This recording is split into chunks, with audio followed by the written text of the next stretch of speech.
It starts as a flicker of movement at the edge of Kellen's vision, a disturbance so small it's almost lost in the grand ballet of the kitchen. A scuttling, a desperate scrabbling, near the service entrance. Kellen's first thought is annoyance. A skitterat, probably, drawn in by the irresistible scent. They grab a heavy ladle, ready to deliver a swift, percussive warning. But as they turn, the annoyance vanishes, replaced by a profound and sudden stillness.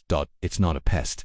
Standing just inside the doorway, trembling under the harsh industrial light, is a creature from myth, a dragon. But it's a pathetic, heartbreaking version of the grand starfaring behemoths of legend. This creature is tiny, no larger than a hat. Its scales, the color of dying embers, are smudged with soot and grime. Its wings, delicate as spun glass, are folded tight against a shuddering frame. It's clearly exhausted, its breath coming in shallow, ragged puffs of smoke.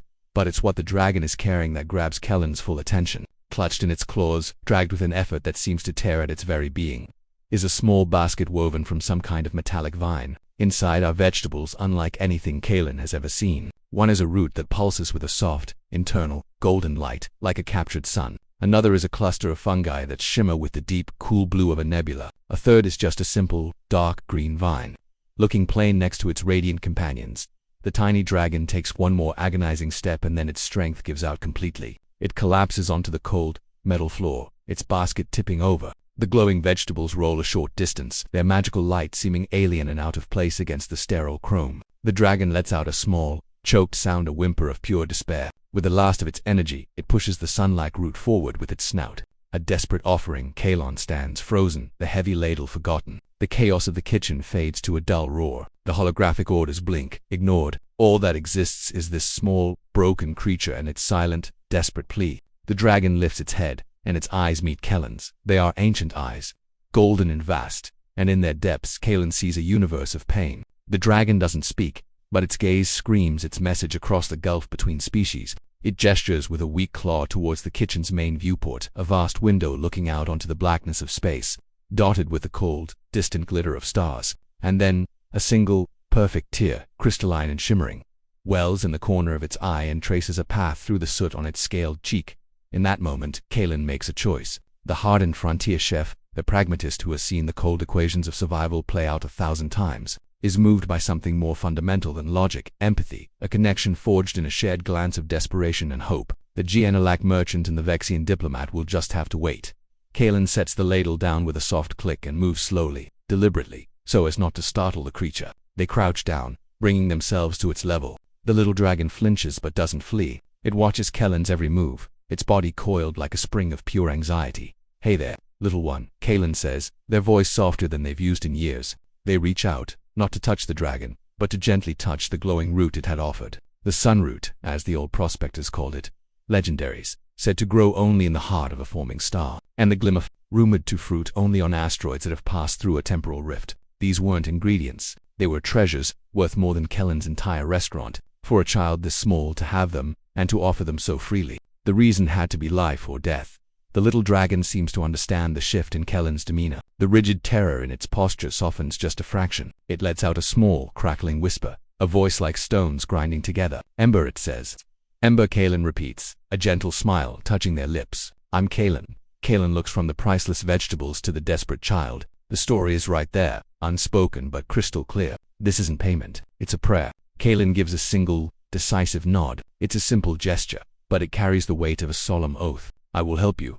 Relief washes over Ember's features so completely that it seems to physically unburden the small dragon. Its tense body sags, and it lets out a long, shaky sigh.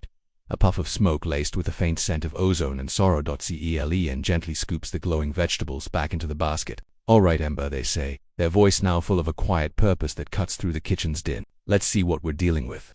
They turn their back on the blinking order screen, on the entire world of commerce and obligation, and walk towards their private pantry, a tiny, soot-covered dragon trailing in their footsteps. A life is on the line. The ultimate culinary challenge has just begun. Kellen's pantry is really more of a lab. On one side, gleaming chrome shelves hold airtight containers of spices from 100 worlds. On the other, advanced analysis equipment hums quietly. A nutrient profiler, a molecular density scanner, a chronospectrometer. This is where Kellen's art meets science. But these ingredients, they defy science. Calen places a tiny sliver of the sunroot under the scanner. The machine whirs, its lights blinking around. The screen flashes with nonsense. Energy signature, unstable. Composition unknown. Warning, extreme thermal potential. It's like trying to analyze a piece of the sun itself. Next, Kalen tries a piece of the glimmer.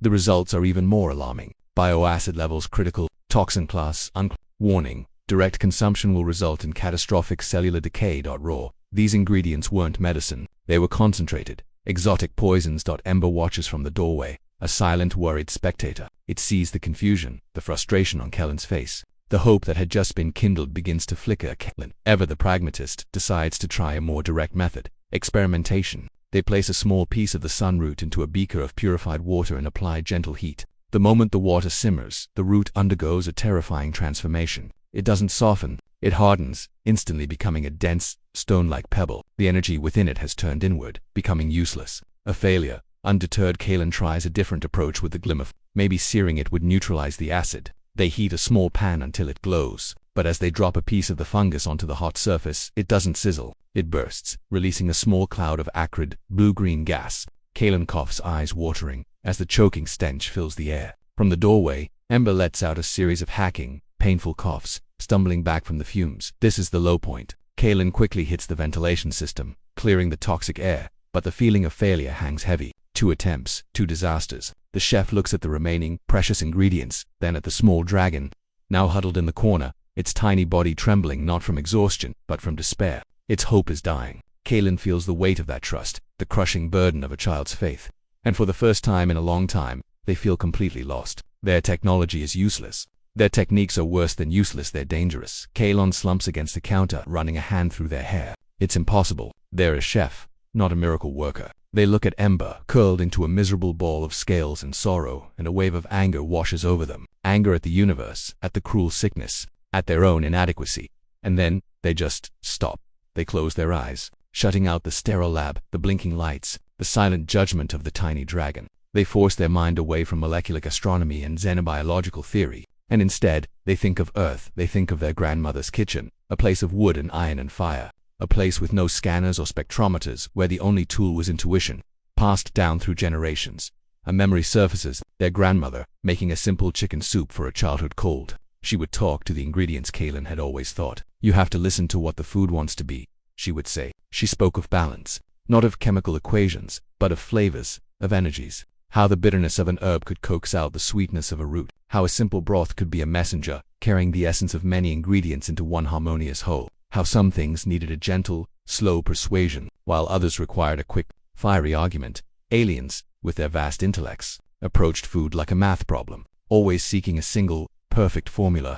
But humans, born on a chaotic world, had learned a different truth. Food wasn't a problem to be solved. It was a story to be told. Survival had forced humanity to learn how to turn poison into sustenance, to find medicine in weeds, to coax life from the most stubborn sources. It was a messy, intuitive, beautiful magic that other species, in their sterile perfection, had forgotten. Kellen's eyes snap open. The despair is gone, replaced by a fire. A new idea, forged from an old memory. They push the high-tech gadgets aside and pull out a simple, heavy-bottomed pot made from earth iron. Ember Kalan says, their voice ringing with newfound confidence. The little dragon looks up, surprised. Tell me about this one. Kalen points to the third unassuming ingredient, the dark green hush. Ember, seeing the change in the chef, tentatively approaches. It nudges the vine with its snout. It makes a low, humming sound and gestures towards the pot. Then towards the other 2 volatile ingredients, miming a calming motion like smoothing troubled waters. Len gets it. It's not an active ingredient. It's a mediator, a stabilizer. The key. The process begins again. But this time it isn't an experiment. It's a ritual. Kalen fills the iron pot with mineral-rich water from cometary ice and gently crushes the hush vine. It releases not a scent, but a feeling, a sense of calm that seems to fill the very air. They add the crushed vine to the water, which immediately takes on a soft, green clarity. This is the canvas. Next, the sunroot. Kalen doesn't just drop it in. With the patience of a watchmaker, they shave off whisper-thin slivers of the root and let them fall into the barely simmering vine-infused broth. They don't boil. They steep, and as they do, something magical happens. The root slivers don't turn to stone. They slowly dissolve, turning the broth into a liquid gold that radiates a gentle, comforting warmth. The chaotic energy has been tamed, its power drawn out by the soothing hush. An aroma like sunshine after a long rain fills the room. Now for the glimmer. Kalen knows its volatile acid needs a counterpoint. Recalling a lesson from an old asteroid miner, they add a pinch of crimson salt, known for its strong alkaline properties.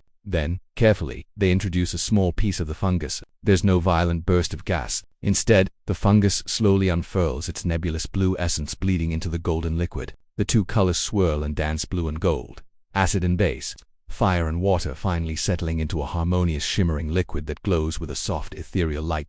It's complete. The kitchen is silent, filled with a warm, gentle radiance from the pot. It smells of hope. Ember has been watching the entire process, mesmerized. As the final, beautiful aroma fills the air, the little dragon rises to its feet. Its snout twitches. Its wings give a hopeful flutter. The despair in its eyes has been replaced by pure awe. Kalen ladles a small amount of the glowing broth into a bowl. They blow on it gently, the steam rising in a shimmering, multicolored wisp. They're a chef, and the first rule is to always taste your work. But this is different. This food has a single, sacred purpose. There's only one opinion that matters. Kalen kneels and offers the bowl to Ember. The little dragon hesitates for only a second. It trusts Kalen completely now. It leans forward and takes a tentative sip. A wave of palpable energy flows through the small creature. Its dull, ember-like scales instantly brighten, glowing from within. Its wary posture straightens. Its wings flutter with newfound strength. It lets out a happy chirp, a sound like tiny bells, and looks up at Kalen with an expression of such profound gratitude that it strikes the chef to their very core. It works. The alchemy was a success. There's no time to waste. Kalen carefully pours the precious broth into a sealed, thermally regulated vessel. With a determined nod to Ember, they stride out of the kitchen, leaving the blinking orders and the dinner rush behind. They're on a new mission. They make for a strange procession through the station's main concourse, a human chef, face set with grim purpose, carrying a gently glowing pot. At their heels, a tiny, energized dragon, its scales now shimmering, its steps light and eager. Aliens of all shapes and sizes stop and stare. A hulking Gorgon trader ceases his haggling. A pair of ethereal, light-based beings pause their silent communion. They watch the unlikely pair with a mixture of confusion and wonder. The story is already starting to spread. Ember leads Kalen not to the commercial docks, but to a quarantine sector for ships with medical emergencies. There, clamped to a service gantry, is a small, battered-looking ship. Its hull, scarred and scorched. It's a dragon-clan vessel, old but clearly loved. A biohazard warning light pulses weakly beside the airlock. They enter. The air inside is heavy, thick with the scent of sickness and despair. The lights are dimmed to conserve power. In the central chamber, lying on a low stone-like platform, is the matriarch. She is, or was, a magnificent creature. Now, she's a shadow of her former self. Her scales, which should have been the color of polished obsidian, are a dull, lifeless gray. Her breathing is a shallow, rattling struggle. Her great inner fire, the biological fusion that powers all dragons, is nearly out. She's fading. Ember rushes to her mother's side, nudging her great snout with its own, chirping a stream of worried sounds. Kalen approaches slowly, with reverence. They kneel beside the great dragon's head. The matriarch's eyes are closed, her life force ebbing away. "Please," Ember whispers, looking at Kalen, its eyes once again filling with tears, but this time, they are tears of desperate hope with the gentle hands of a surgeon. Kalen unseals the vessel and pours the warm, glowing broth into a large bowl. Working together, the human and the dragon child carefully lift the matriarch's massive head and ladle the life-giving liquid into her mouth. For a long, agonizing moment, nothing happens. The matriarch's breathing stays shallow. The heavy silence is broken only by Ember's quiet, hitched sobs. Kalen's heart sinks. Were they too late? And then, it begins. A soft, golden light starts to glow from within the matriarch's chest, faint at first, like the hint of dawn, but it grows, spreading through her body, tracing her veins, illuminating her from the inside out. Her dull, gray scales begin to regain their luster, shifting from slate to charcoal to shimmering, star-dusted obsidian. Her breathing steadies, deepening into a slow, powerful rhythm.